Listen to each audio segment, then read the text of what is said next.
Eu nunca pensei em como um simples bolo pode mudar tudo. O humor, o comportamento das pessoas, a maneira de falar e de agir. Até que tudo mudou e o que antes parecia algo banal se transformou em momento de reflexão e saudosa lembrança. Não sei se consigo expressar com clareza os mínimos detalhes, mas é preciso que eu tente e que eu conte esta história para que sirva de aviso às outras pessoas. Afinal, precisamos estar alertas, já que os perigos do cotidiano moram nas minúcias. Era um dia comum na escola. Eu e meus colegas professores trabalhamos muito todos os dias. Então, neste fatídico dia, não havia nada de diferente.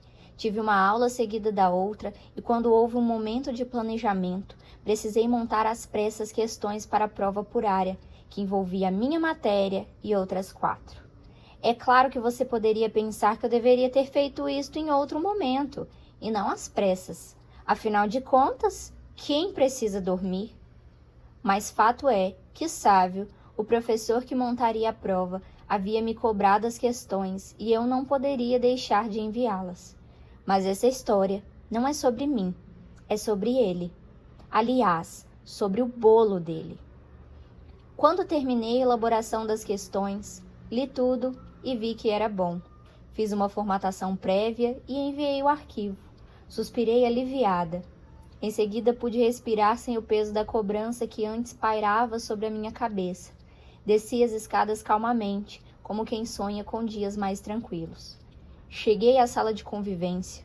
O objetivo era tomar uma água e ir ao banheiro, no pouco tempo que me restara. Contudo, o destino me reservara uma pequena surpresa. Havia um alvoroço estranho próximo à mesa, onde ficam nossos alimentos compartilhados. Tudo o que ali é colocado torna-se um bem comum. Obviamente, isto não chamou a minha atenção e logo descobri que se tratava de um bolo. Não foi preciso esforço algum, uma vez que as professoras e coordenadora envolvidas no caso se expressavam com certa voracidade. Com a boca cheia mesmo diziam: "Nossa, que bolo gostoso! Que delícia! Nossa, está tão fofinho e tão molhadinho e tão fresquinho!" E repetiam isto outras muitas vezes. Eu também quis um pedaço, e como haviam mais interessados atrás de mim, o dividi em 4 partes e peguei apenas uma. Eram pedaços enormes de bolo. Mas antes mesmo de terminar de comer o tal bolo, um questionamento se levantou, e novamente era repetido outras muitas vezes por todos os que se achegavam para perto da mesa. O tal bolo parecia o bolo do Sávio. Eu achava que era dele e perguntei. Ele disse que não. Parecia irritado. À medida que outros se aproximavam e não ouviam questionamento, faziam a mesma pergunta.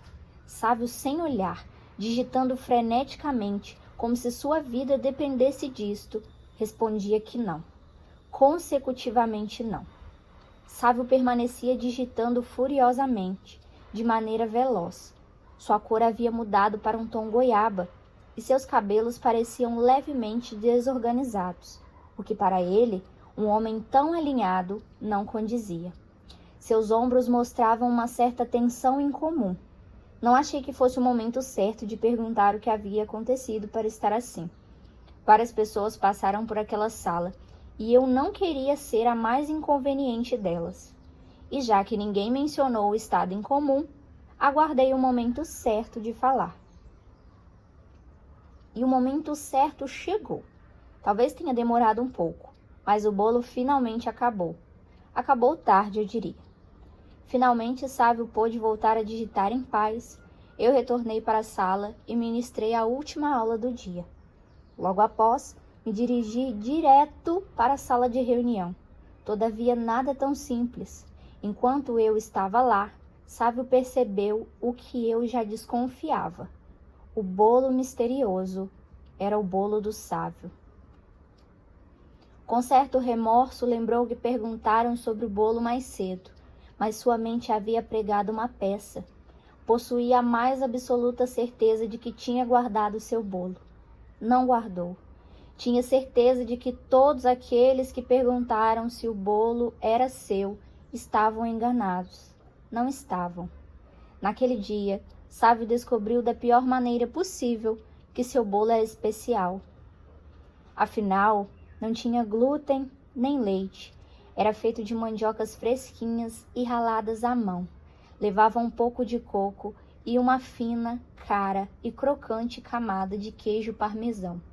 Era doce na medida certa e se desmanchava deliciosamente na boca, adoçando misteriosamente a vida de professores comuns em mais um dia normal.